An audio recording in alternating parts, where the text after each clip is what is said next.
शेतकरी मित्रांनो, राखेच्या पिकासाठी इतके फायदे बघून तुम्हाला सुद्धा आश्चर्याचा झटका बसेल. नमस्कार शेतकरी बांधवांनो, स्वागत आहे झिरो बजेट नैसर्गिक शेतीच्या व्हिडिओ नंबर 9 मध्ये.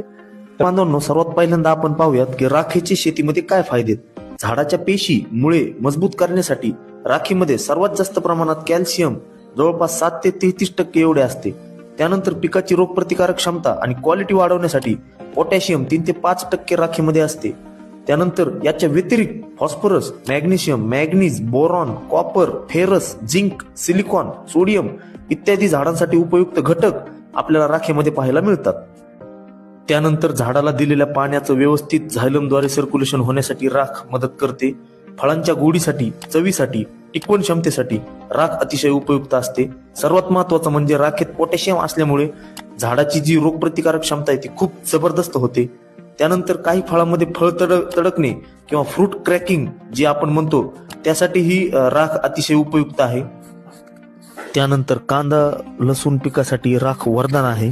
बॉट्रेटिस नावाच्या बुरशीपासून कांदा लसूण पिकाला वाचवते. कांदा लसूण मध्ये थ्रिप्सचा अटॅक पासून सुद्धा वाचवते.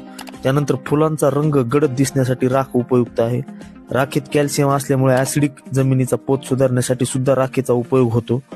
राखेचा पाण्याद्वारे किंवा पानावर छिडकाव जर केला तर नागाळी, पांढरी माशी, तुडतुडे, थ्रिप्स यासाठी उत्तम कीटकनाशक म्हणून काम करते.